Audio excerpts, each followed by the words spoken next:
Supercilious the Green, perhaps? Supercilious the Green. Right, apparently, I'm recording awesome screenshot. Recorder is sharing your screen and audio. Okay, well, I mean, that seems to be. Let's try Seems this to one work. anyway. I'll tell you what, if I fuck up on this system again, then I'm going to dump Google Meet because it's just too complicated.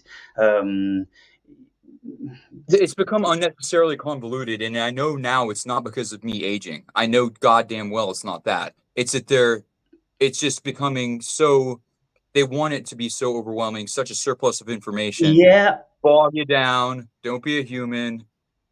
I've always maintained that there's an underlying conspiracy to all this stuff because it could be so much more simple. And when we've got a system like this and it's for recording conversations, then you've got a hidden button or two, which if you don't check, then it won't record your audio or it won't Yep. record your the person you're speaking to. And I'm like, who the fuck would want to record something without the other person's conversation? No Or shit. you record the screen and you don't record your own voice. It's the whole fucking point, man. Yeah. And it's like, why are you making that the whole?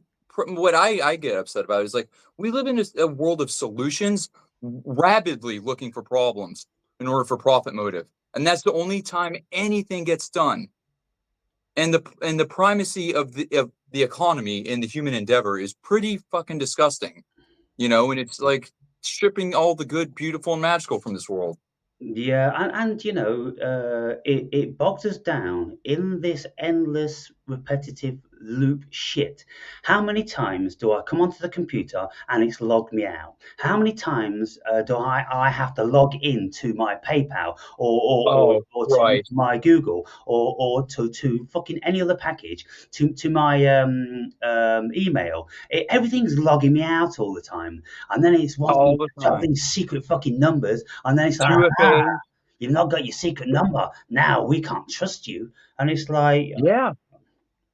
So because of that, somebody stole my phone from that car crash thing. right, And that SIM card had a number that was the two-factor authentication to everything I do financially. yeah, I lost $75,000 because some prick stole a phone they couldn't even use. right. Now, all right then. So how did you lose the money? Um, I wasn't able to execute crypto trades, All right. shorts and stuff, and it was a plan. I knew I was going to do it, but Yeah, you see, we have to keep this shit written down. And behind me, I've got my operations board under that tapestry. And I I've like got it. all the secret number shit written down there because I can't remember any of it. And Yeah, I'm just praying for the day when we have a global Holocaust. I really am, and we all go yeah. back to the fucking Stone Age. Evola said, "War is the hygiene of the earth," and Kalki is the destroyer. He did it before Jesus made it cool. He's the one coming back with the flaming sword to purge the world of evil, and I'm under no impression that I'm not going to be a victim. But I know my daughters will be spared at least.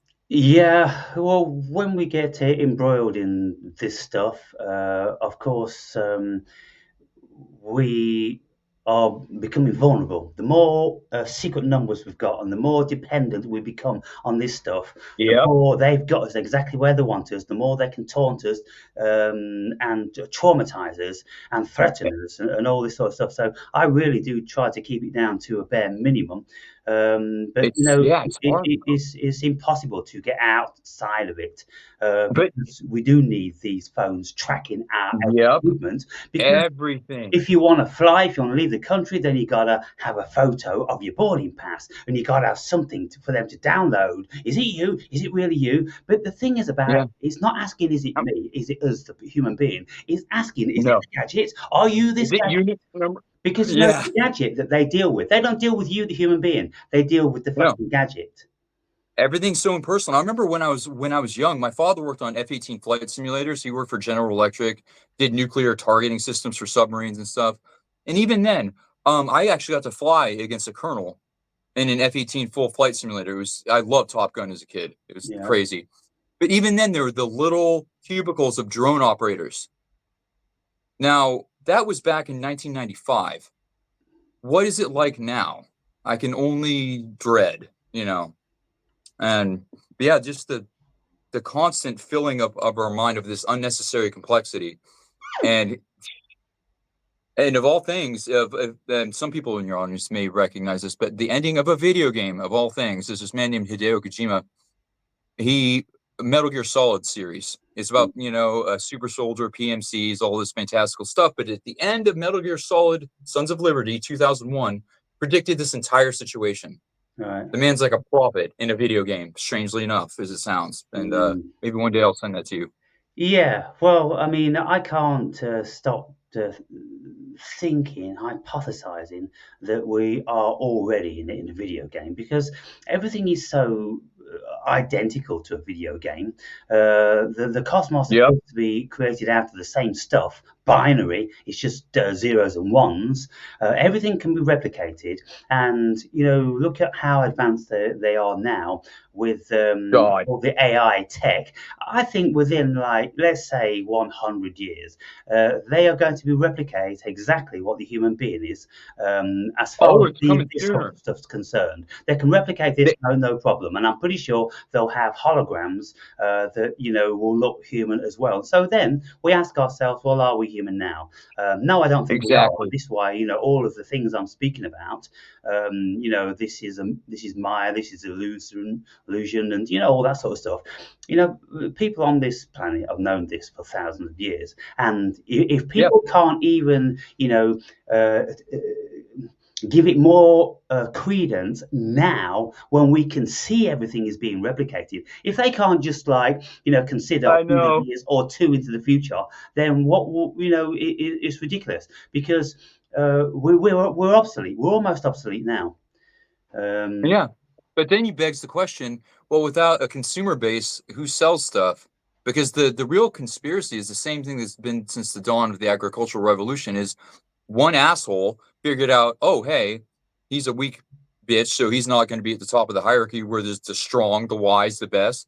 If I hoard all the grain for the winter, I become the boss, mhm. right? And and what happens next. Yeah, well, you like the Roman Empire,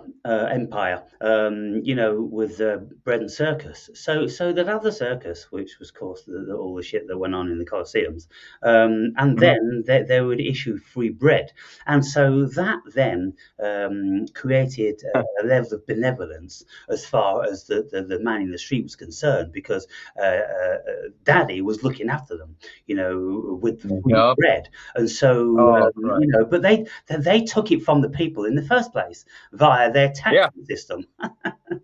And then they beg, like back during the Roman Republic, even uttering those words to get your ass killed, right? Yeah, Because no dictator here. And to live during the post-Peloponnesian War #2, when Scipio Africanus was rolling around, right. that would have been a pretty goddamn cool time to be, like Mhm. in a historical period. That was like at its zenith.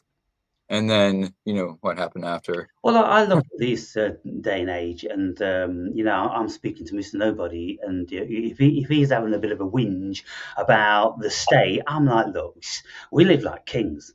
We live like Yeah, freaking kings. In actual we're fact, spoiled even brats. if we go back like 200 years, our life is vastly more privileged than the kings of that time.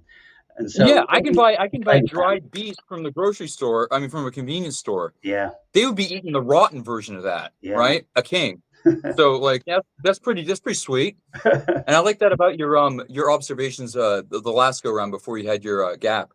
That we need the chicken packers, right? Yeah. And we do. And really, I don't mean to demean those people, because another Evolian thing is that somebody within a properly oriented society of a traditional Varna, not caste, but Varna system, a noble farmer who does his job well is far superior to a king that does not, than Mhm. doesn't do his job. And that's the natural order of things. Yeah. And even if we get to like 50% of that aim, things would be so much better. But we can't have nice things, Aaron.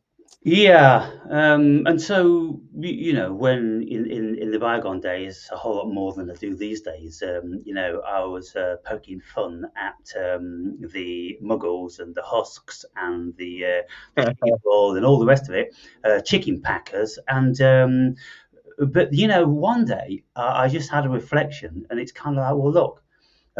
these chicken packers, these bean canners, these road sweeps, these bin emptiers, all of these people that you consider less than you put you Yeah, on your pedestal of living a exactly. perfect life. And I'm like, well, they've made me a king, or I've made myself a Exactly. king. Something's gone on. The universe has made me a king. Because when you don't do any of that stuff, when all that stuff is done below you, and you are the Yeah. end result of just pressing buttons on a computer, and all this stuff Or is delivered by the Amazon delivery drone, and all and that, me I'm swiping my like, thumbs for a living, yeah, right? it's really, really bizarre. And you ask yourself, well, am I a god? It seems like I am a god. It certainly seems like we're a goddamn god emperor. And then, and I've done those infrastructure type jobs, and they're thankless. Yeah. And me, Mr. Smarty Pants, allegedly, um, am I more valuable and better than a guy who does his job well, working on infrastructure, who doesn't necessarily have the faculties I do? Hell no, I suck in comparison to that guy. He's adding to the good. Well, yeah. I I'm mean, not. because at the end of the day, we can stand on our pedestals, and we can feel as if we are over and above the minions. But at the end of the day, there is no isolation here. We're all one, and No, none of us could survive without the other. And so we're all no. the same, basically. So, look. For me, in my infinite self-proclaimed wisdom, I'm disseminating information to Yes, lesser beings, we're but just those lesser conduits. beings are keeping me all in this privileged Yeah, position, and so and we're that's serving each other in a constant loop. And there's and we need it, any more right? important than anything else. Because there does need to be people like us to be able to contemplate the abstract, to correlate the contents, then to articulate it to somebody in plain speak, so as we can disseminate it, so that that upward orientation makes sense and there's a purpose behind it. And that's why there would be an intellectual vanguard of the esoteric initiatic mindset that would be at the forefront of any given religion that was developing in a positive manner. Yeah.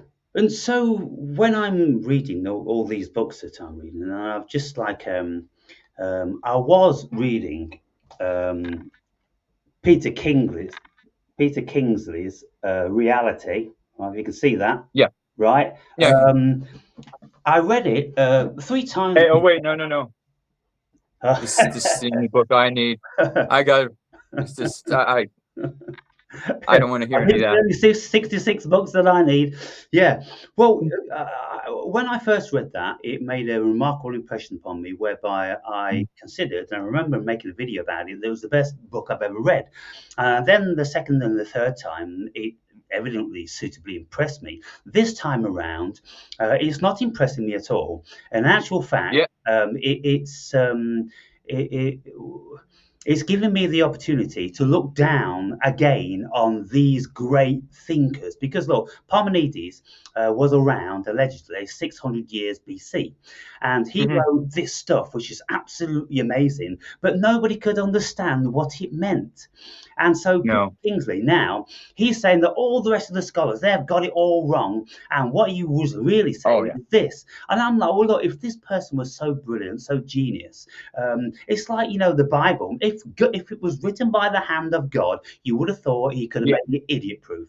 Because basically, whenever we read that, but we can't understand a single thing in it. It just none of Well, that's it why makes any literacy was sense. And so I look at this widespread book literacy was a now. fucking catastrophe. Honestly, if you really recollection, Luther was a good man, but he did not know what he unleashed, and the Gutenberg printing press may have caused well a lot more death than a whole lot of stuff. Well, yeah, I mean, Maybe there is.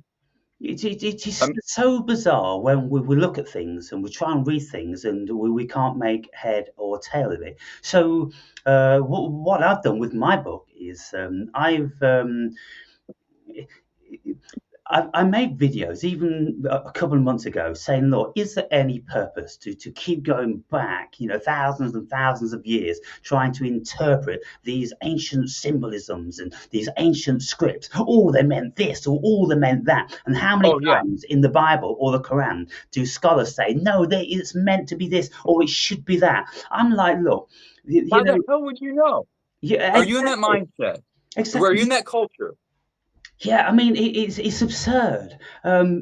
So what I endeavour to do in this book is I spoke about my spiritual experiences. I spoke about Yeah, my psychology, my philosophy, and I've opened it up to the lay person. And exactly. Oh, when we stop right there, I was going to say, so this is the Bhagavad Gita to the to the Upanishads and the Vedas, because that it was all of that condensed esotericism put in plain speak for people every day to read. That's why the Gita is probably the greatest piece of scripture ever written, yeah, and it's all there, ready for you to utilize it. Just take it, and you're doing something essentially the same. yeah, I mean, just because what I've done is I've spoke about my personal experience, how I was a non-convert to any of this stuff, and I was happy as Larry in my ego. I was gathering all the rewards of, Mhm. a monolithic ego, and my ego was serving me in one respect very, very well, until in the end, I just I was too involved and it became Yeah, too powerful. And then it started well, once you're at the top of the curve, then there's nowhere for it to go. You can't keep going up and up and up and up. Once it's you the reach knife the edge. height of your ego, you've got to come back down. It's like throwing a fucking Yeah, stone up into the air. and it's a knife edge of that too. Like, Who? cause and I now it's a knife edge that you Right, yeah, begin to walk, because the faces to your left and right disappear, because this is a very lonely means of going about stuff. And I know now through personal experience, you fall off that knife edge and it is devastating. And that's why Evel in Introduction to Magic 1, I think it's Abraxas because it was a group of people who writes about it. Yeah, you're going to find yourself at a point, you're at a crossroads, and you screw up here, get ready for some setbacks. yeah. And now I know. I don't just speculate. Yeah, and when we reach a certain, point in the bell curve, you've gone all the way up. Well, you better get ready for the fucking roller coaster ride coming back down again. But You're Icarus. it's all good because that's what life and that's what this cosmos is about. It's about peaks and troughs, highs and lows, and polarities. And so by the time Mm, we've experienced the roller coaster ride, we know what it's like to go up and we know what it's like to come down, and it's equally yes. thrilling and probably more terrifying when you're coming down. Ah!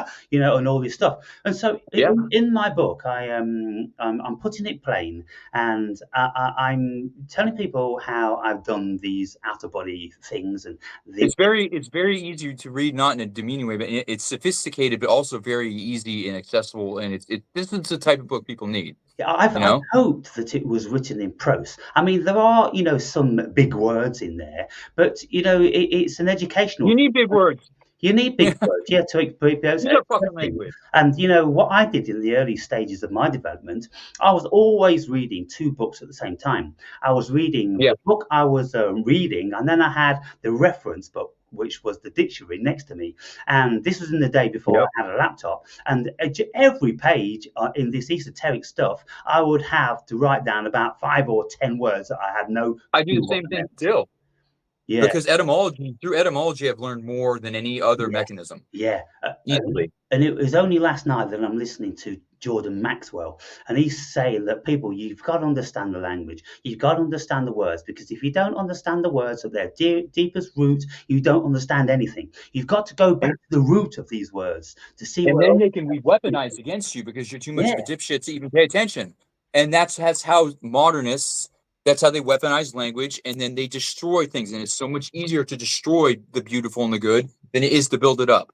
yeah, And that's why we got to stop those people at every turn, because it just gets worse for everybody. And you said we all come from the same source. To harm one is to harm yourself in the end, and to mhm, harm all. Do yeah, you really want to be on that side, opposing reality and eternal principles that are good itself? Well, good luck. yeah. Have fun with that. You know? Well, it's like Nietzsche says, you stare into the abyss will stare back at you. So, lots of people contest me decrying everything as illusory. And I'm saying, look, you're misunderstanding what I'm speaking about when I'm saying everything is Maya or everything's illusion. You've got to understand the concept of Maya, because the Buddhists never said that things are not here. They're Yeah. saying that it's not here like you think it is. And Yeah, and I so, didn't mean to. I meant to put more nuance in, but swiping on a phone, you know how it is. yeah, yeah. But I lots of people, they're having a go about, well, this is real, that's real. Are you telling me that nothing's worthwhile? No, I'm not. I'm telling you that this human experience is genius. It's incredible. You're telling them they have the power to change it if they want. Yeah, yeah, because it's It's right malleable. there, man. It's malleable, man. Once you realize that But your life is malleable, then you become gods in and your that own you, right. and the fact that you and I oscillate a lot and can willingly do so, but then return to a certain frame Yeah. is an invaluable skill. Yeah, to go to And to extremities, but always come back to the fulcrum in the center. yeah, yeah, that Aristotelian golden mean though, that's kind of been my my unattainable goal throughout my life. Is I've been one extreme to the other, just like, dude, time to slow down the pendulum swing before the whole damn thing falls apart. Well, as long as we come back to the center, you see, when I first fell down the YouTube rabbit hole, um, that sent my psyche into a very bizarre place. And of course, Oh yeah. it catches everybody out. And I remember Joe Rogan speaking about what really done him. What really done him was Nibiru, and it did me as well. Until then, I had a moment of inspiration and insight and epiphany when I realized that this Nibiru couldn't be coming to Earth hiding behind the sun, because Oh we Christ travel Almighty. around the sun a whole circle, and so unless this planet Oh is man. hiding behind and it's traveling exactly the same rate, hidden behind the sun, it couldn't be real. And so I'm like, aha! But I've never heard But, anybody contest that theory like that. And then I'm starting to think, well, I'm obviously thinking from quite a unique perspective here, because once you know that, then you can blow that stupid Nibiru right out of the water. exactly, and that's what I meant wanted to bring up too. Is I because I was in a confined space. I was like the supervisor of a bunch of deckhands, right, Uh-huh. and very close quarters. And we had a guy who was obsessed with that.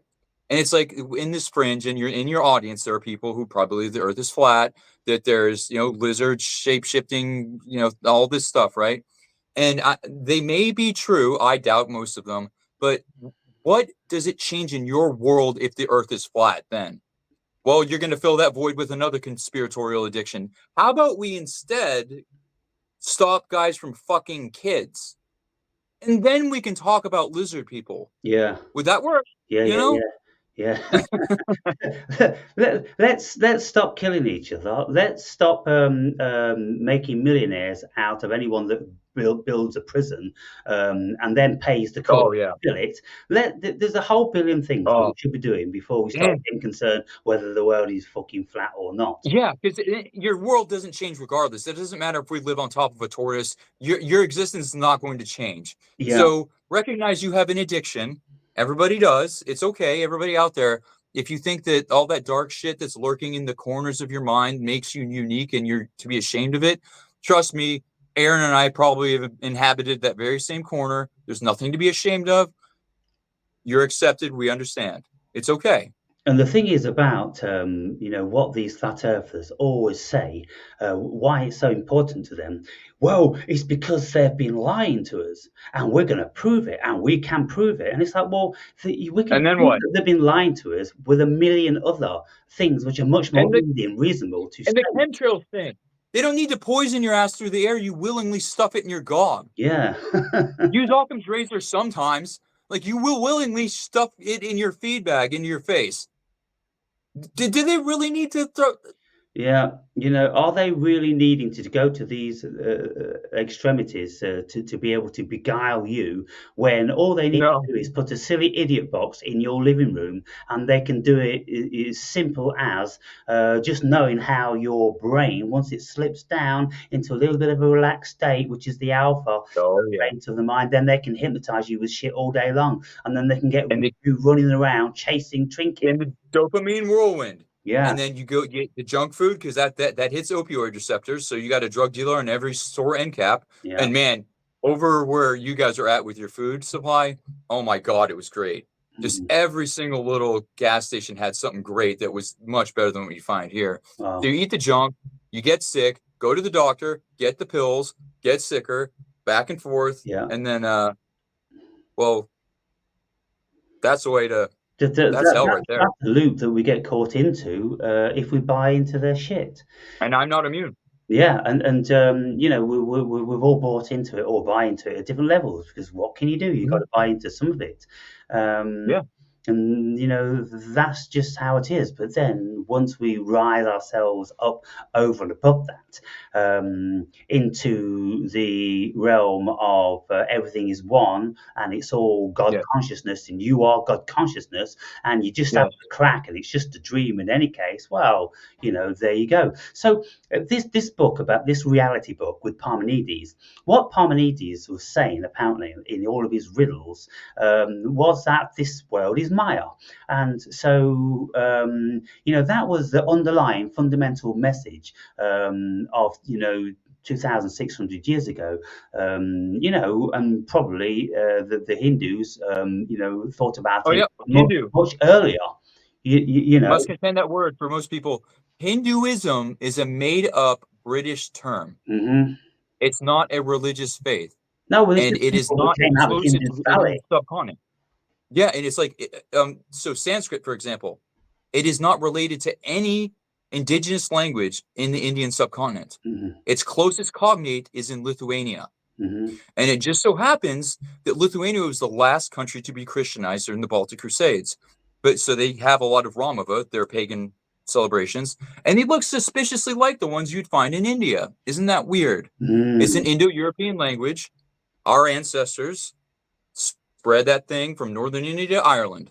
And it's a pretty beautiful thing if you look at it and like, go deep into it. Yeah. If you are of the exoteric mind of wanting to engage in any form of group religious practice, which I do view as valuable in the orthopraxic sense, but Mm. we'll get into that later. Yeah. Yeah, there's lots of pros and cons for all of this stuff. And you know, I look at you know my videos and what am I saying and what am I doing because you know, I'm always saying that my videos are just a mirror to hold up to all the viewers because you know Yeah, I'm human being the same as everybody else. I go through the same things. I think from the same consciousness. Only there's varying degrees of depth of consciousness, but we're yeah, all coming from the same level of consciousness, and so potentially, you know, all the information is there for us to share.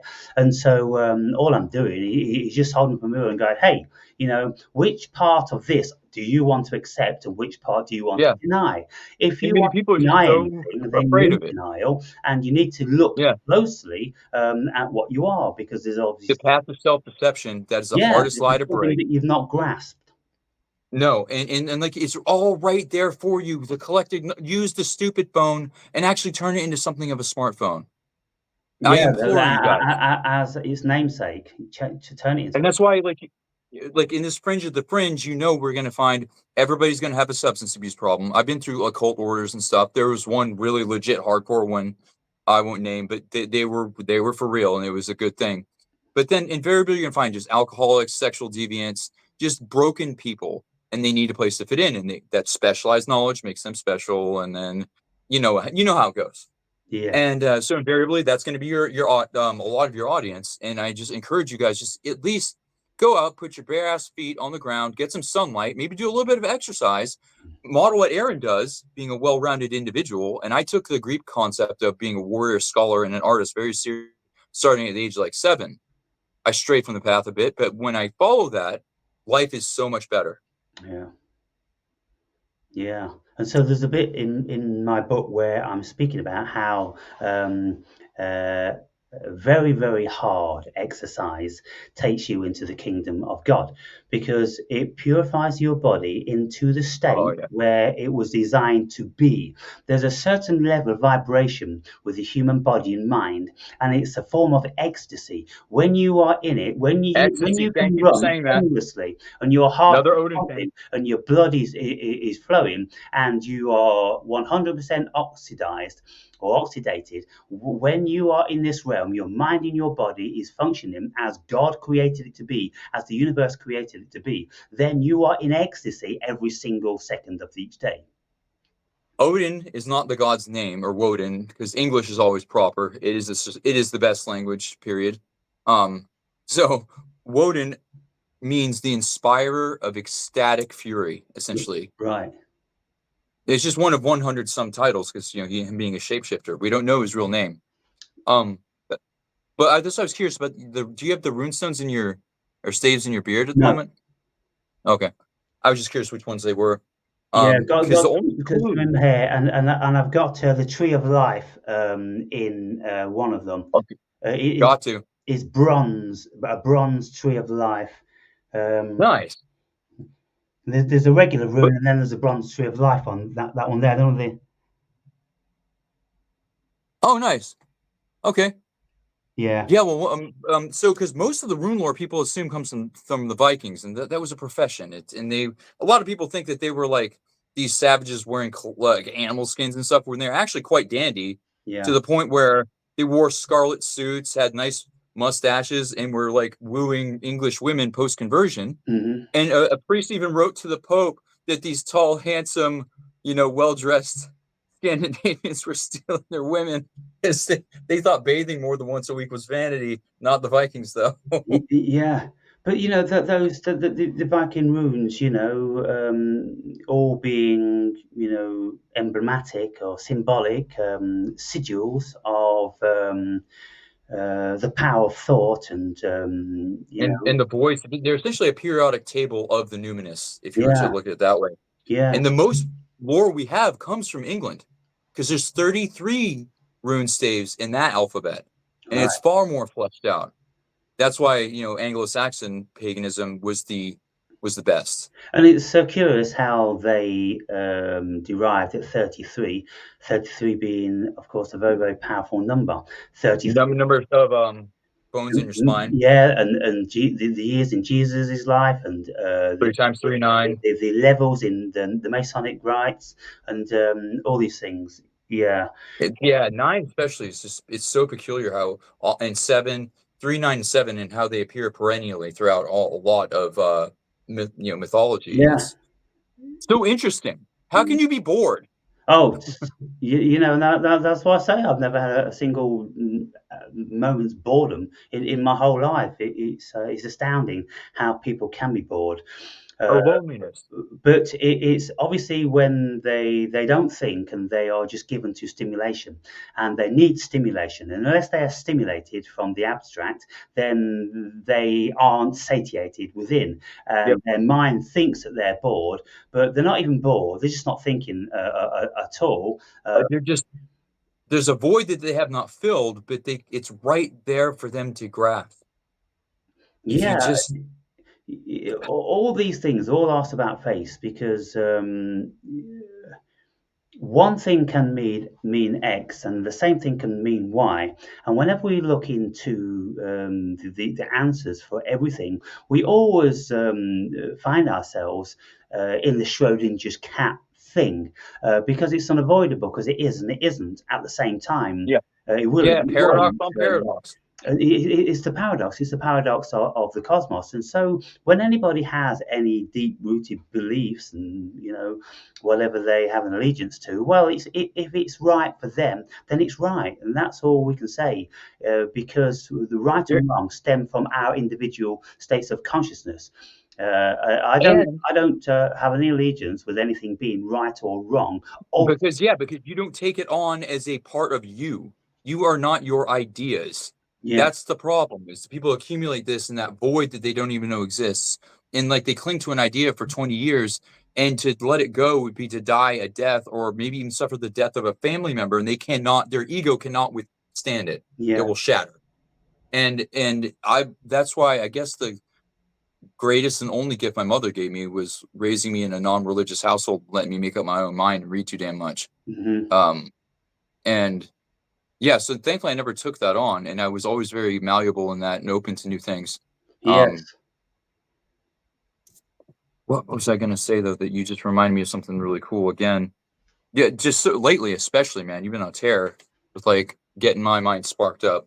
Right. So I do appreciate that. Do you know that when you are making those videos, like I live in a town of 1,600 people. I get along. I have very little in common with most. Mm. So in a town of 1,600, odds are low. So you're definitely helping me at least, and you're taking care of Chad, and I hope he's helping keep you regular. Yeah, keeping everything very regular. Yeah, I've never really realised, the depth, importance, and magnitude of some of the things I've said, because You've my helped me videos basically through a lot of dark shit. me just ranting, about what's going on in here, Mhm. without really considering where everybody else is. I'm forgetting that, I was there, X Yeah. amount of years ago. And what was I thinking then? And, what would this information have meant to me now? But I don't, Oh yeah, I seldom that contemplate that that. gets me. And I just rant and, The how ranking's great though. is received. Well, I mean, the thing is about it doesn't matter what I say, and even though there's a few people on occasion have a problem with what I say, i.e., in relation to their belief system, I'll never lose any subscribers. I'll always gain, and the people who I upset invariably are coming back for more and more and more, like some level of I addiction. know battered wife syndrome shit. Yeah, It's and like so it's kind of like, well, what's going on then? Obviously, I'm serving you. You got to look well why these words are serving you. And I always say, Mhm. look, it's no, don't be thinking of anything about me because I'm just the messenger. It's the message that you should be contemplating. it projection is Vibration, so words, and goddamn the common, meanings. man. Yeah, It's projection. Like it's like 101 basic. Every child should be taught this. I see it myself. If I see something that I immediately go, oh, in somebody else, it's like, okay, time to think about me yeah, because it's likely in me, yeah, and I don't like it, so perhaps I should address it. yeah, Don't be so up on your high horse thinking you can't learn something from yeah. anybody because Any everybody's better than you something. Yeah, anytime we are affronted by anything that we see, feel, or anybody says, it's because we have an adversity to it within ourselves because it's something that we haven't looked at, something that we've not resolved. And Oh yeah, so, with me, I'm sorry. no, go, carry on. Um, with me, young boys. So it's kind of a good thing that I had young girls. When I see weak young boys crying, it repulses me because it reminds me subconsciously of my powerlessness and weakness at that age, and Right. my the no, not having any certainty, not Yeah, knowing what around every corner was. Now, I don't just go, beat the kid up because, it's a child. It's me. He's holding up a mirror to my yeah, unresolved problem that I need to deal with. It's you got to know that the ego is an excellent servant, but a horrible master. It's necessary to tether us to reality, but you can't go too far with it. You got to have moderation in that. yeah. Was keep the balance there. And so, in my book, what I've hoped to have done is uh, shown a semblance of balance and Oh, definitely. tear everything down. In the initial stages of the book, it speaks about, my riding high on ego and all the illusory power that brings until in Yeah. the end there was a shocking implosion and then I went back down to baseline and then rose up again, rebuilding, completely reconstruction. And that you see, what I say to people is that, okay, look, if you want to plow through the book, then do that, but then go back to the beginning again, and then once you've got an overview of it, question the insight into every single page on that book, as if it's a life that you have been living, could have been living, want to live, or whatever, because it's all in Oh, yeah. relation to a human being, a human soul, and a human heart. And And so that's another. it, That's another thing you pick. I'm sorry. God damn it. oh, That's another thing you piss people off with is that whenever you hold up a mirror to people that don't like their lot in life, and you're showing them an alternative that they could have taken.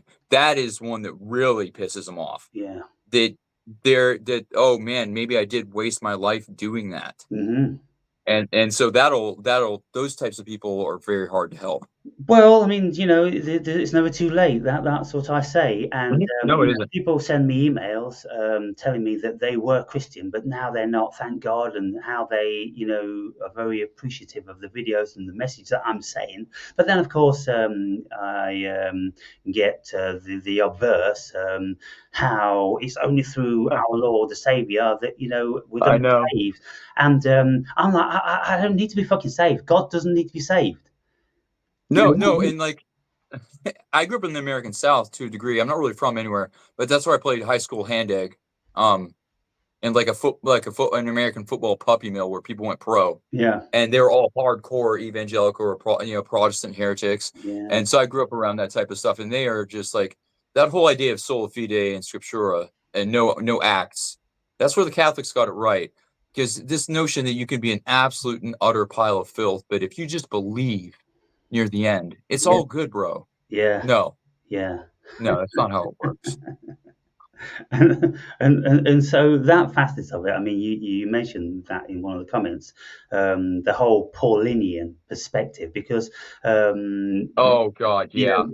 Paul, when he wrote Romans, his letter to the Romans, and basically within that letter, he was saying that if you just believe in Christ, then you are saved, and you don't have to repent, you don't have to change your life. Basically, you don't have to do anything.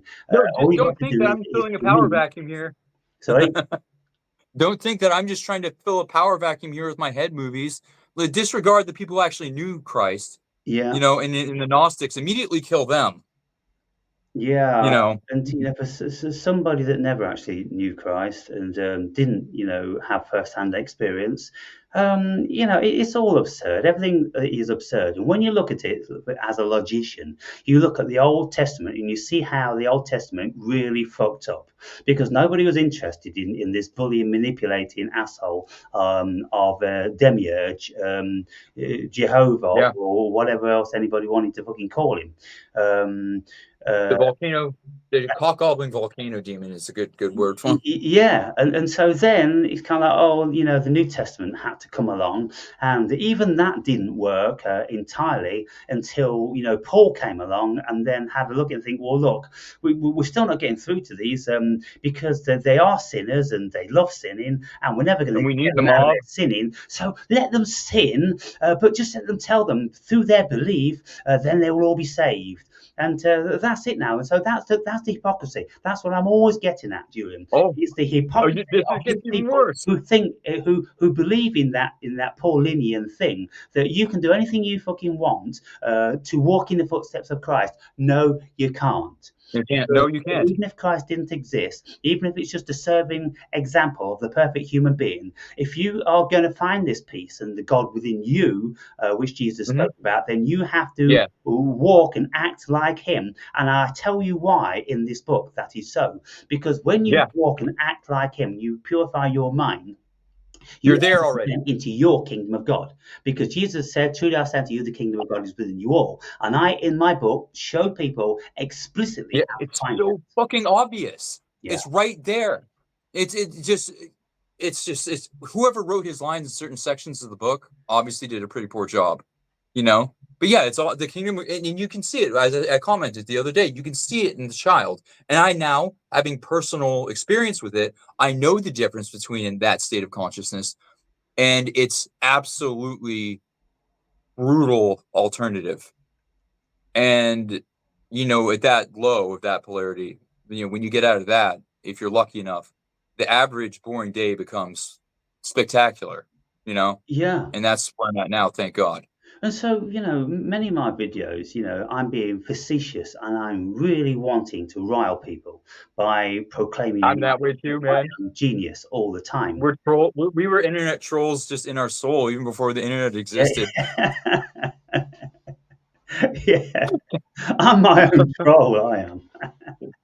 Yeah, No, and I and I that's why can't help people it. can't fuck with me because I'm my own fucking troll. Because I say it Same. before they do. And like that's I realized recently that the reason I make people uncomfortable is because I unabashedly say out loud the nasty little parts of their soul that they're thinking and they think is unique to them. Yeah. And I'm like, oh yeah, and I can just say, I could just say I do filthy this and this, even though I don't. And just by looking around the table, whoever grimaces, Yeah. like, oh, okay. Yeah. Yeah. it's And it's sad but funny. you know, the thing is, we're all human to more or lesser degrees, and we've all got Yeah. propensities and tendencies and all these sort of things.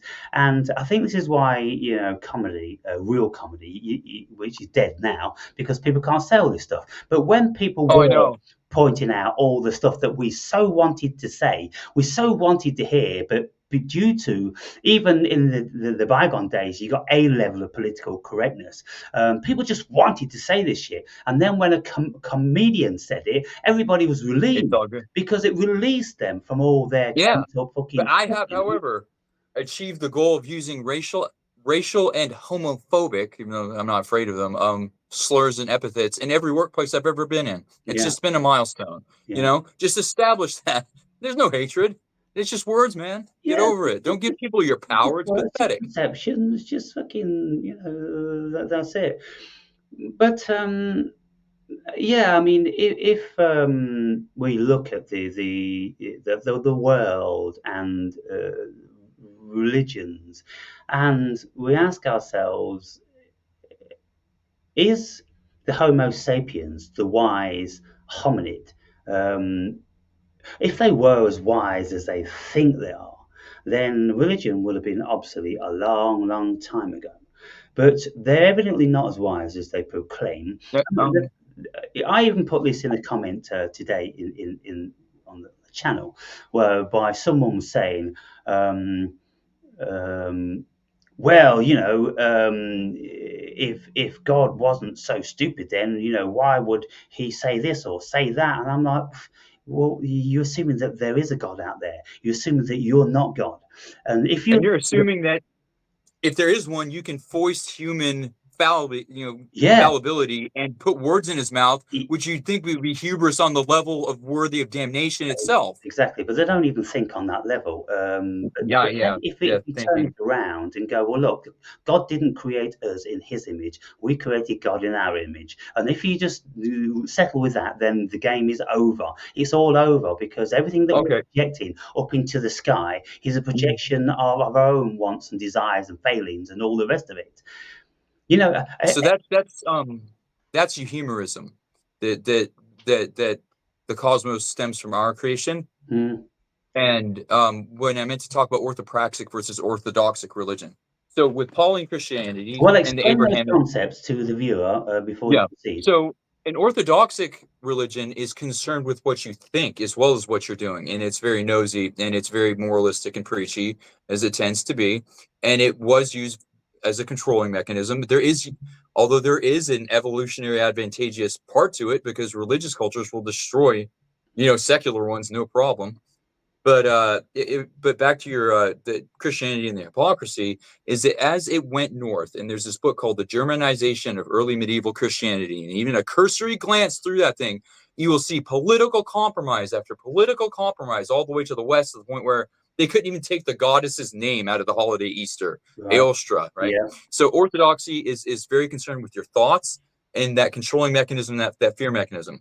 Orthopraxic religion, however, doesn't care what you think. It's a community building exercise. Yeah. It upwards to community it orients it upwards. It keeps you reminded as a touchstone of where you should be aiming. Hmm. And even if you believe or not, if you're a part of that community, you're an asshole if you don't show up.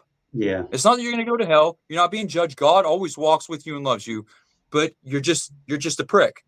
And you should participate because it is a beautiful expression of the highest of human virtue. Because like polytheistic religions are topographical maps of the numinous, and we take parts of them and we anthropomorphize them for easier dissemination amongst those who are unable to articulate these things. Hmm. And then you can tell the base level story to children, get them inculcated into the culture, and then those with the eyes to see can eventually go through the layers of meaning and see the initiatic perennial wisdom that is not only present in their own culture but across the globe.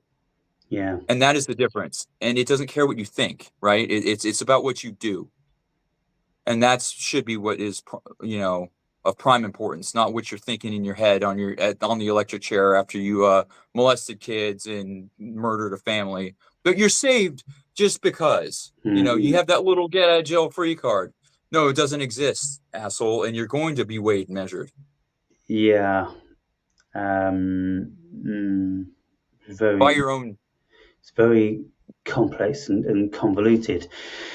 Yeah, 'cause that's why when we talk about normal people with this and they want that TikTok answer, I don't even bother anymore because Yeah. it's a lie by omission to not elaborate. You see, what I've done in the book is I've looked at faith and religions from a perspective which it's not really looked at from. Mhm. Because I'm looking at religion from more like a spiritual perspective instead of a Yeah, dogmatic. yeah, they go hand in hand. Yeah, And so, what I've done is I've said, look, religion, you've got like 10 commandments of shit you shouldn't do, which is very, very you basic humanisms with commanding. courtesy. So if you don't do any of that shit, then okay, your neighbor won't, chop your head off with a machete and this, that, and the other. And, you can borrow a bowl of sugar from him, as and when Yeah, you're all doing the right thing. But if you don't do the right thing, then we close ourselves down and we generate a level of fear within us, and the fear is reprisal, because we've done yeah, some bad. infinite punishment for finite sin. How the Yeah. fuck does that make sense from a So if we loving dad? relieve ourselves of all that and we adhere to the commandments and we love thy neighbor, then we emancipate ourselves from the fear. And when we Yeah, emancipate ourselves from the fear, we enter into the perfect semblance of a human being, which is yes, calm, which is loving, which is generous, which is endearing, and all these things. tranquil, And not so pursuing happiness, not yeah, walking through labeling everything and it's basic being psychology. The being. You're actually being instead of becoming in those yeah. moments. And so when I, look at even what Paul said in Romans in relation to, the Christ, you can have done all this stuff. But if you believe in Christ, then you'll be saved. And then some people have a problem with that. Oh, well, what Paul meant was this and that and something else. Well, look, no, you even All listen to what was Paul meant. What Paul meant was this. We are God, we are the Christ, we are the universe. And if you have an adherence to deep forgiveness within yourselves, and you relinquish your hate and resentment and everything else and all the bad stuff that you've done in the past, if you then go through the Paulian portal into forgiveness from Christ, if you believe in him and if you accept him as being the best possible version of a human being, if you say, Christ, I am in adherence with you, I'm in line with you, then you alleviate and eliminate all of the negative energy within you. And so, therefore, that's why you are saved.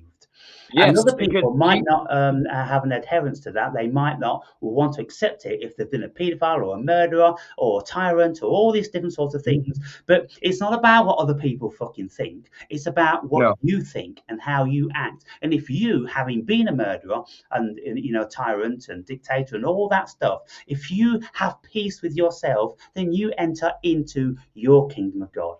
And that's the yeah. only kingdom of God in existence. It's your kingdom of God in your consciousness. And the other thing about Jesus, and I will defend, I will die on this hill, is he was Team Dharma. He's on the orthopraxic dharmic eternal natural law, right? Not Right. Hinduism, Sanatana Dharma. And he brought it to the Levant only for the Jews to kill him.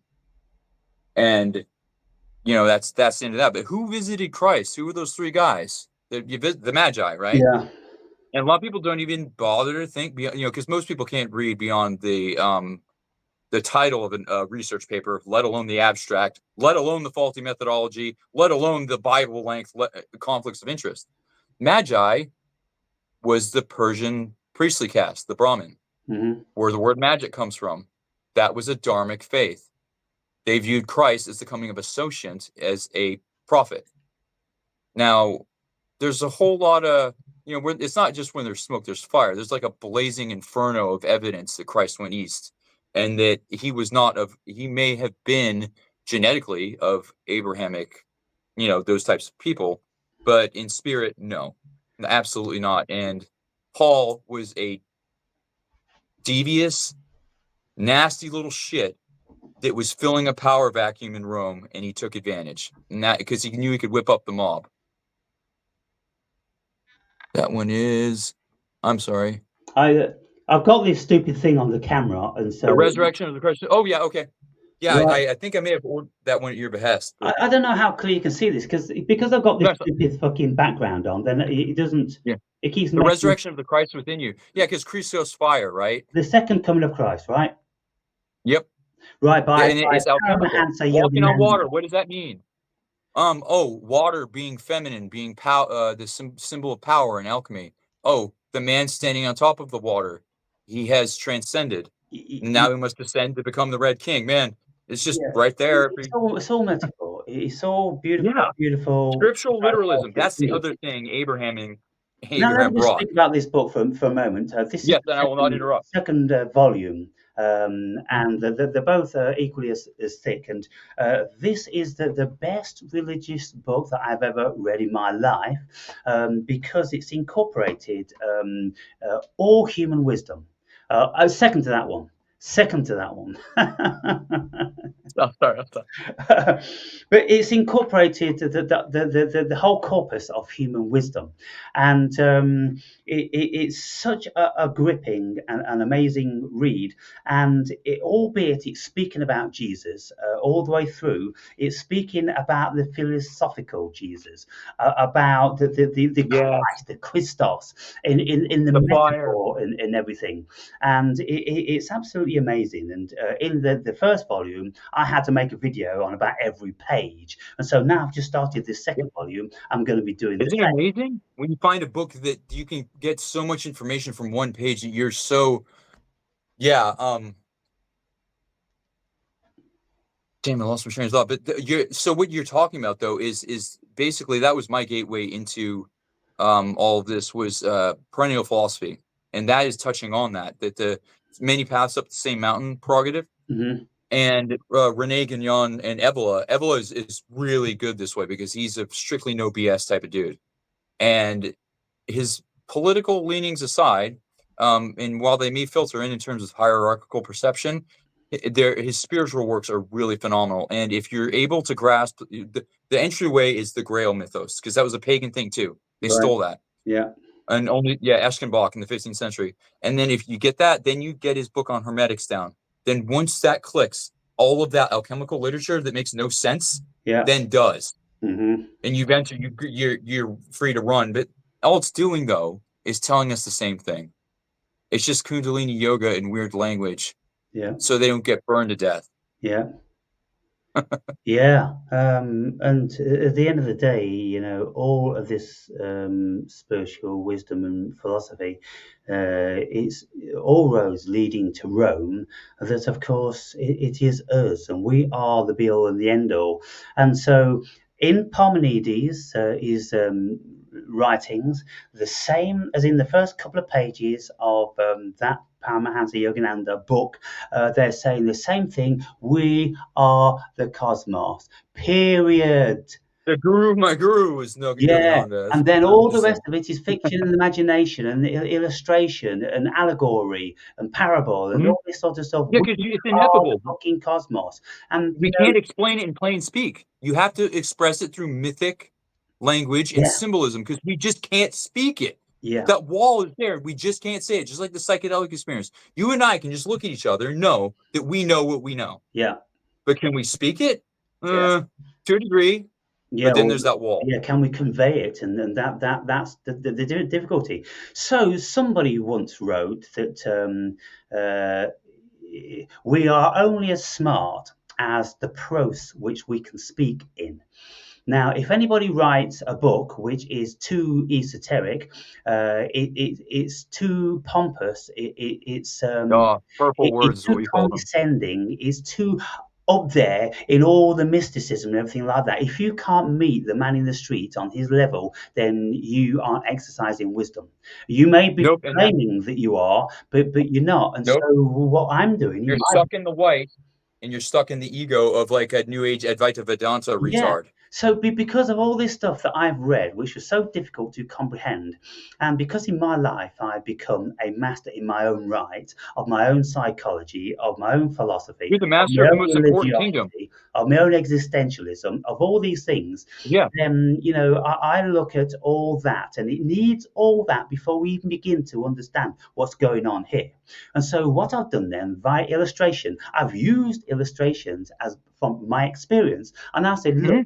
I had these outer bodies, and I'll tell you exactly how I got there, so you can do it as well. There's no mysticism. I'm not hiding anything in sigils and symbolism. I'm not speaking about, oh, what I mean is this or what he meant is that. Exactly. I'm That's why I telling keep you bringing up Odin, how you can do it because he's yourself. the archetype that does the same thing. Right.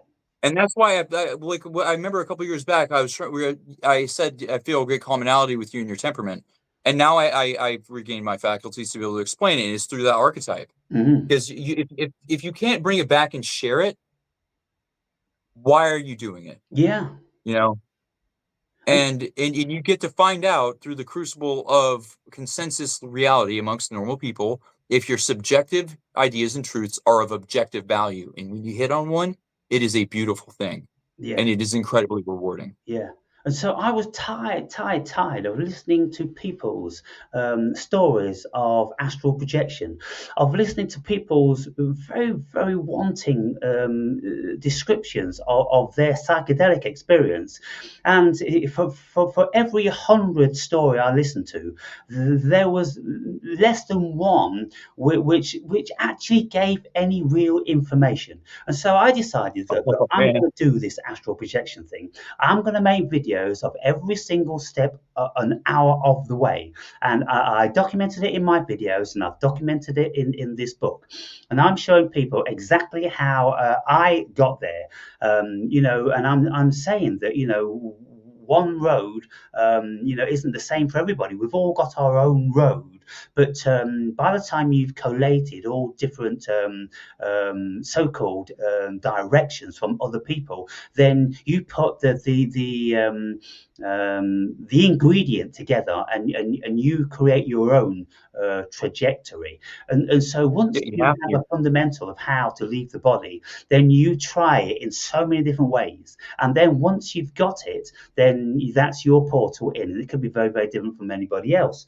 But I've done Yeah, I that. And can't then do what you did I've spoken because of about my history of sleep all the things. paralysis. Oh, Sorry, my history of sleep paralysis, right, like even attempting your astral projection stuff, I don't know if I have the stomach for it. And I've eaten announced mushrooms at once. right. I don't think I could do that, but like I can do it through meditative practice if it gets deep enough. But Yeah. that in between liminal space between sleep and consciousness, that's not a fun place for you to be most of the time. It's very, very difficult to do. Mhm. But anyway, It's impressive that you I could do it with that detail. persisted for 150 hours because that's my nature, very, very determined. And so then by the time I'd entered into the lower realms of the astral, I then worked my way up until the most beautiful, pristine, and brightest. And I was absolutely compos mentis when I was there. And so I was conscious of two different worlds. I was conscious of my human world, and I'm conscious of an existence in the astral. And what I say in the book is that when I was in the astral, I couldn't know whether I was in this body.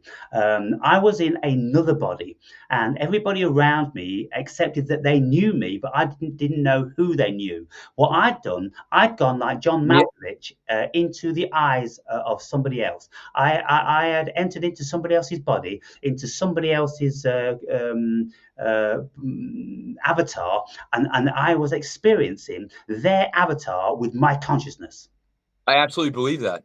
Yeah. I absolutely And believe I you declare do that that. whoever's body I entered into, they have an existence all of their own, and it's going on independent. And what we do is, you see, and this is why now in recent times, people starting to speak about the many worlds, like Sean Carroll, the physicist, speaking about the many worlds hypothesis, and that fits as far as I'm concerned, because when I have been lucid in dreams, and when I have exited my body and gone into the astral, I have entered into many, many, many other worlds. And I'm Yeah. saying to myself, I didn't fucking dream those. I didn't create No, those. they I didn't come entered from into an anywhere. existing realm.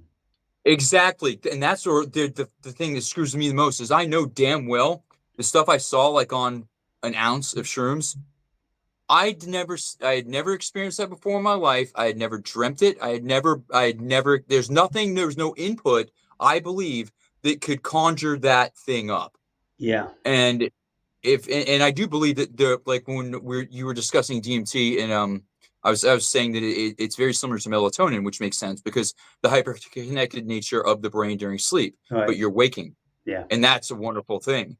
And so those things, the just chemicals thing is like, no, those chemicals raised evenly, they are holy sacraments to a degree, yeah, and for you to reduce them is to, well, it's blasphemy, in a way, it's gross. yeah. I don't know who it would be blaspheming against. Who would it be blaspheming against? The human spirit itself. Yeah, I'm not even sure whether there is a human spirit, because what I also speak about in my book is that I have experienced being many energies, and some Mhm. energies come and go, some spirits come and go, and we know that when we enter into a certain way of living, then we are Oh, open portals to other spirits. And in the book, I'm yep, speaking about having spiritual attachments, having negative attachments which come and partake in our existence as a human being when we are down and when we are low, and we will do all different sorts of evil things when we have those spirits at the wheel. But then when we enter into yep, a higher state of that's consciousness, me. other spirits, we say the spirit of God enters us at the higher states, and we say the spirit of the devil enters us at the lower states. But there's all different sorts of spirits. I've had I should have. angels and demons and all sorts. I'm sorry. I should have specified on that word because, of course, within the English language, everything can mean 20 different things. I mean, just everything that is good within the human essence, Yeah. right? That's essentially what I mean. And like that, we're not strictly left brain rational animals. No, no, Thank goodness for absolutely. that. Or we just kill everybody that's useless. Anything not of utility for material gain. Yeah. That's what I meant. But good. That was a really interesting thing you just brought up, though. And yeah, I know what happens when you align yourself with which is unhealthy and healthy, Yeah. and the consequences are very, very And of severe. course, then other spirits enter into this existence and they partake vicariously, living through this body. Now, when I took Amanita muscaria, I had three entities share the That was when same you body. got me in. I think I told you that was my gateway to you, man, and Yeah. mushrooms in general. Yeah. So, first of all, a Viking entered me and lived vicariously through me for about half an hour. Then a wolf entered me, and then a primal man. And I could feel, I could Makes sense. intuit, and I knew exactly what they was about. And I was going all through the actions of a Viking, of a wolf, and then of a primal man. And they came and lived vicariously through me for a short period, and then they went again. And so when I look at my life, whether it's through using entheogens, whether it's meditation, whether it's out of body experiences, whatever it is, whether it's alcohol or whether it's very Oh very yeah, heightened exercise, all different sorts of vibration enter us into other vibratory states where there are beings, and when you yeah, enter and into those, they enter into you. yes, and that goes into another thing. In the absence of substances, people will induce alternate states of consciousness through immense pain on themselves and Yeah. deprivation. Yes. That's the shamanic tradition, Hmm. right? And like they would bring themselves to a state of near death, Yeah. and in doing so, yeah, they'd be able And to. this is why then I know what Jesus said when he says, "If you believe in me, I will enter you and you will enter me." Now, what happens when we really do believe in something? We enter into a certain vibration. And that Yeah. vibration, if you're believing in the Christ, you enter into that very thin line of consciousness where he is said to have resided. And once you slip into that, then you do actually enter into his vibration. His vibration enters into you, and you do actually become one. It is possible. But you see, It is also possible if you believe in Satan, if you worship the devil, if you do all different sorts of things. When you enter into that fine line of consciousness and that vibration, you enter those realms. And so this is really, really, really And important. one's easier to bring back. Sorry? One of them's easier to bring back, unfortunately. Yeah, one of them's much easier and sustainable to bring back, and you can live with those with you, Ugh. in this dimension, much more easy than you can. And the reason Yeah, why you hell is can live. here if you try easy enough. Well, you see, look, this is the dense paradigm. It's the Kali Yuga. It's the most densest of all these dimensions, apparently. So, therefore, negative energy is dense. They reside within us much more easily than higher vibration. Thomas, yeah, If we Thomas want Dick higher does. vibration to reside within us, we almost have to become non-human. In actual fact, we are bordering on becoming non-human because we have to leave behind all of our human traits. And this is why it says in the Bible that the carnal flesh is evil, because it's where all evil resides. Because you are all seeking and searching and grasping after satiation. But when you become very, very high in the spiritual realm, and like a Buddhist, who is just meditating, and you've left all that stuff behind, that's when you're in the closest spiritual dimension into the Christ cosmic consciousness. Yes. And so, my book, the reason why I'm saying it, it's the world's first spiritual Bible. Because if people read between the lines and grok the whole magnitude of what I'm saying in those 700 pages, then they will see that I'm speaking about things at such a cosmic depth that very, very few people have ever spoken about, most certainly not in one book. No, but this is stuff me and my buddies have been discussing for like 15, 20 years, and it's awesome. It's kind of like I'm hanging out with them again. So thank you for that. It's just really nice. And if you guys out there, if you can't make it through this, I don't know like what level of discipline you're ever going to be able to achieve. This is it's a very entertaining and very informative read, and you can like take each page and write about it and reflect on it, as well as it's not like three books of occult philosophy by Agrippa, which is an absolute gauntlet. But so yeah, guys, buy the damn book. Christ Almighty, and So, like so read it. what's the subchapter? What's the subheading on that book? Hold that up and read that for us. Oh, okay, hold on. It's from the 15th century, and this guy's No, very no, no, no. mysterious. My book. You just had it in your hands. Oh, okay. What's the subheading to that book? Spiritually awakening to the supernatural cosmos. Spiritually awakening to the supernatural cosmos. Now, if Hmm. people concentrate and contemplate, what does that mean? It means that you're going on a spiritual journey, people. You are Yeah. leaving your fucking body.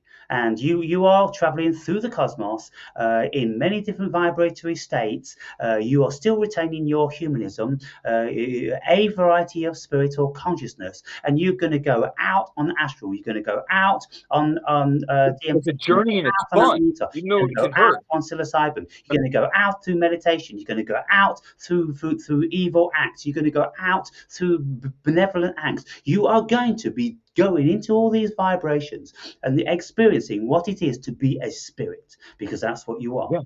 And so there's a few people, they're primarily women at this stage, who are reading the book in piecemeal, and they are saying that I can't get through more than a couple of pages before I really need to think about this stuff. You've had me crying, you've had me Well, at least they're laughing. doing that. But at You, least they're applying yeah, yeah, themselves yeah. Oh, right. that's wonderful. It's like this book's going to take a long time, and I'm like, exactly. That's what it's intended to do. Look, it took me 14 years of my life to experience it. So if people get Yeah. through it in 1 week, 2 weeks, and they think that's it, it's done. You know everything that I've spoken about. No. You've got it wrong, and you're seriously missing. And that book hasn't touched you. That book will need to be resonating with you And I'm vibrantly on every fucking page, because if it doesn't, then you are, what you're saying is that I don't have an experience. You're saying that exactly. you don't have You any have the experience, experience, and you don't right? know what the fuck I'm talking about.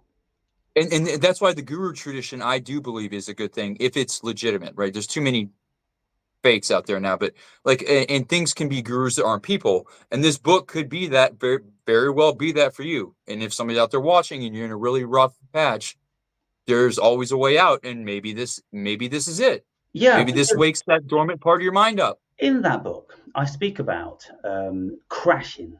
cataclysmically crashing, the ego crashing When to you a write point that, of deepest depression. And we all could, have a handle in that. We all know what that's like. Then I speak about how I got out of it. And I speak Mhm. about who I encountered along the way. And it's very much like Dante's trilogy of Paradise Lost. Because Yeah. he speaks about going to hell, then he speaks about going into purgatory, then he speaks about going to heaven, and so he's going through all these realms of what it is to be a human being in our personal development. And so basically that's what I've done. I went to hell, I was in purgatory, and I came out, and I now know what heaven's like. And it's honest, It's and honest. I It know is the true. yeah, and it is, yeah, it's absolutely, it's your subjective truth brought forward, and from what I am reading, it is of objective value, Yeah. and it is if and that's the thing with the whole value perception thing, like you put so much effort into this, and I know the context behind, behind a lot of it, and if that's not worth $26 to somebody for that amount of time that you like, that's just, it's blatant disrespect, and people don't even understand that anymore. Yeah. And I say in a few videos because everybody can't get around to all of my videos, so therefore I've got to keep repeating a certain message. But if people enjoy what I say, then I am only ever scratching the surface of the message, and so it's like all the people that I admire and have enjoyed watching. I buy their fucking book because the book takes you into a different state of consciousness. It takes you into their mind at the root where all this information come from. And it's just a token of being good and Yeah, being respectful and that's and it. respecting somebody's time. You God damn enjoyed it! those videos which are free. Now you're just going to pay just a little bit into the coffees. You're going to pay something. Your energy, money is time, is energy. You spent time and energy. Why don't you exchange that? Yeah. Yeah, But there is another greedy thing little over and above mongers. that, and it's not all about the money. It's about the time. People don't have the time, and people don't have the constitution. Even Mr. Nobody said to me the other day that he finds the prospect of reading my book like climbing a mountain. He says, I don't know why, but these days I just can't read anymore. I can only listen to audiobooks. I know why. Right. The screen. It's this damn thing right here, everybody. And if you don't think you're conditioned by it, you are. And I write in my journal every day. I've written 600 pages now since October, since we had that nasty talk. Right. Um, No, not nasty if talk. you don't, That uplifting talk. oh yeah, yeah. My guys, I was at a pretty shit spot of my own making, Yeah. and during a shit So you got tsunami. outside of your nasty thoughts. Yeah, yeah. Mm. Um, and Aaron gave me a little bit of a motivational tongue lashing, which was very nice. Um, but the only reason is because when you become adjusted to looking at a digital screen, I notice that the more plastic and the less paper I look at, I can even record how dumb I am that day. Hmm. And invariably, the more I'm crypto trading, the dumber I feel the next day. Right. And if Mr. Nobody can just stop listening to the book, I don't do audiobooks. No. Um, if he can get off a screen, if he's into flat Earth or any other of those weird things, instead just being quiet, go on walks with you, then maybe you can do it. Get off the screen, man. It is affecting you. Well, yeah, he's off the screen in the sense that he listens to the audio, but whilst he's out walking in nature, which is good. Uh, Yes, that's good. But you see, I mean, that's one way of doing it, and that's great. And I suppose it's down to the individual. I personally like sitting down in my meditation and reading the book, and I do this in beautiful places outside. I do it in my garden Oh in yeah. the yard. I'll do it in the sanctity of my own home, and I will pick up a book at optimum times when I know that I'm not tired, i.e., first thing in the morning. First thing in the morning, as soon as I get up, I'll start to read for an hour or two. And Oh, see, I'm horrible in the morning. I am such a slow mover right, when in the morning. Once yeah, I get going, I'm good. But I did the same thing with your book. I'll take pictures and videos and stuff and send them to you for like where I'm reading it, yeah, because it's the most beautiful spring we've had in forever. right. So yeah, perfect timing, Yeah, and so to the people who haven't bought the book, or those that have, it doesn't really even get warmed up until about midway, and I suppose that's about chapter 9. And Uh, that's how all good art goes. Like it's not a pop music book, right? yeah. It's got layers to it. Oh That's things yeah, that are yeah. worth going back to. There's the preamble. There is the experience, and it's like a biography, because if you if somebody's climbed a mountain, and they just tell you what it's like to be on top of a mountain, well, that's only a fraction of the story. You've got to talk about the sweat Yeah, and the blood climbing that mountain, and the that's where the majority of truth that. is. That's where the fucking true grit False is. stomach and the horror and the facing up your against your weaknesses and the everything that entails. And so, not Yeah, that's only is where my book like magic is. climbing a mountain, but it's also one of the chapters is the story of actually climbing a mountain. The Kilimanjaro thing, man. I've done something similar. I almost died acting like a moron over here when we still had more of a glacier at Glacier Point. I used two loose fitting crampons and I didn't even have an ice tool. I had an ice axe and I was in jeans. Right, I was over like a 150-foot drop into a crevasse and one fell off my shoe. right. And it's like that was a bit awkward. And that but nothing like, Kilimanjaro. I've Yeah. always wanted to see that. Oh, yeah. It's an amazing mountain. So, what chapter are you on in the book? That's a good question because today I was besieged by so many things because I've read each one twice. Sorry. And I've read each one twice and I've been taking Oh, notes. right. Yeah, And yeah. because I'm really am trying to do justice to your book and like so I'm on so you got so many notes.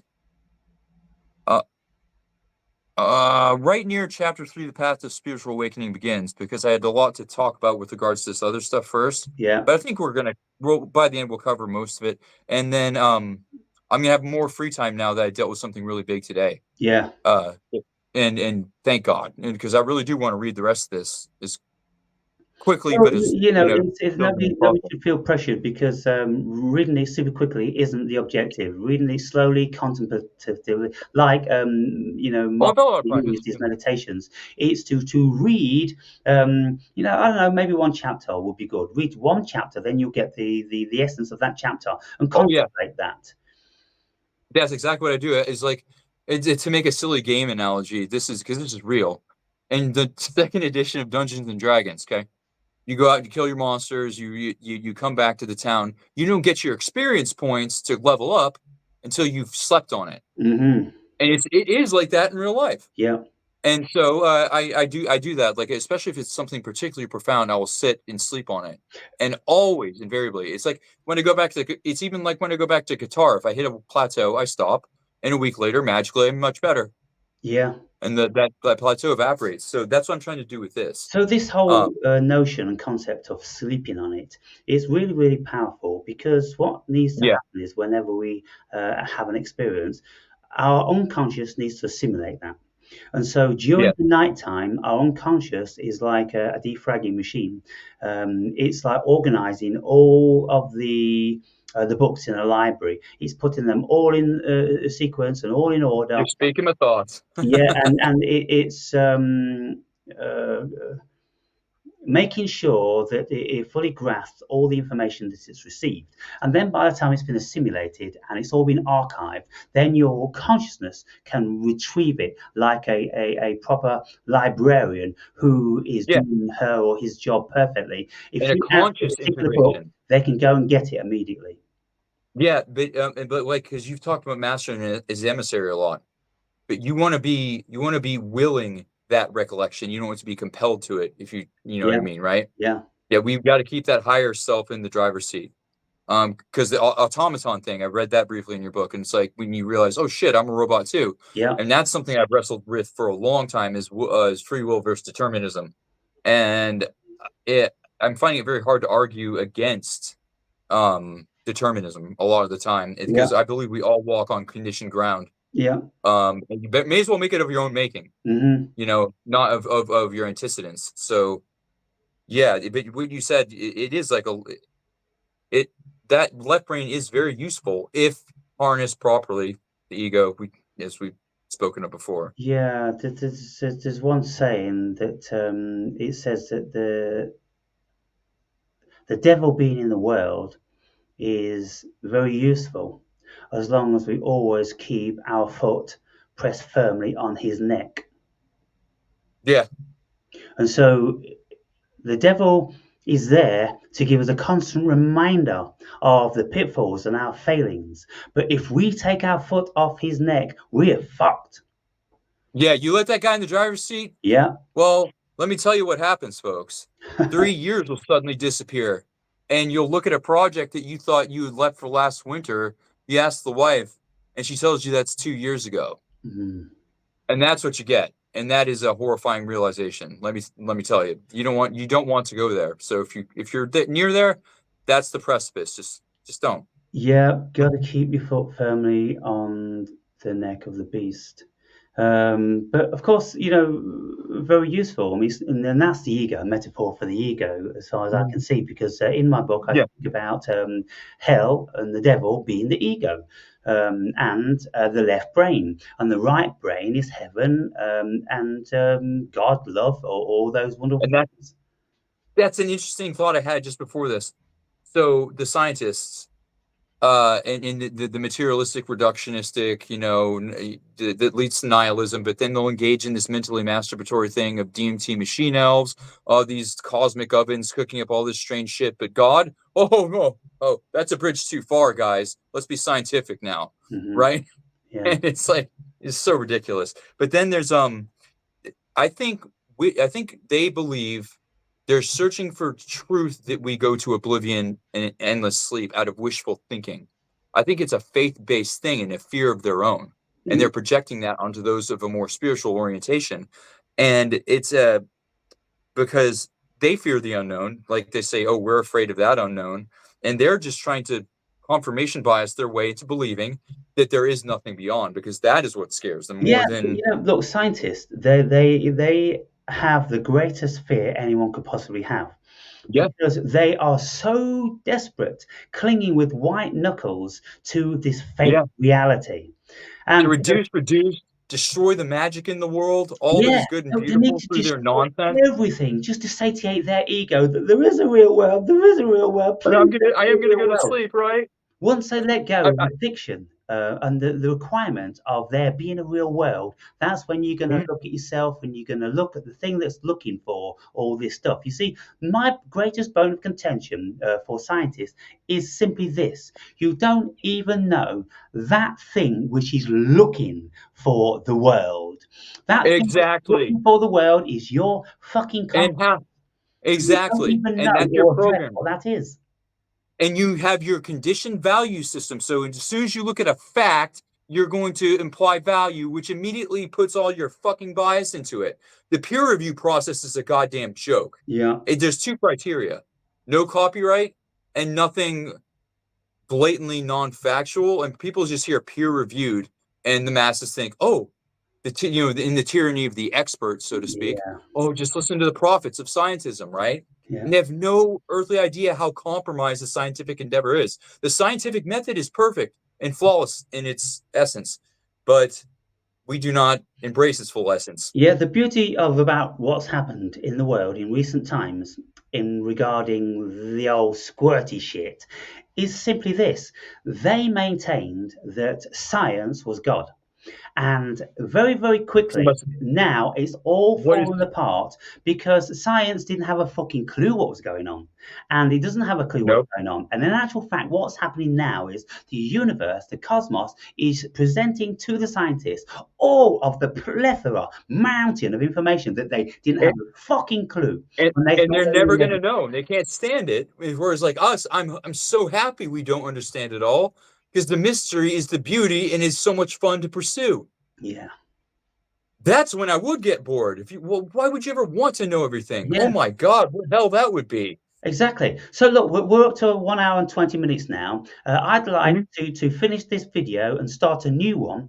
Have a little break of 5 minutes for a cup of coffee in between, because if anybody sees the video, which is like 3 hours long, most Then people they'll, well, the yeah, the conversation. lizard brain's like, Can't do Yeah. it. So yeah, Look, I but gotcha. 1 hour and a half, is manageable. So I'll send you a new link in 5 minutes and we'll crack on, yeah? Yes, sir. This is great. Brilliant. See you in a bit.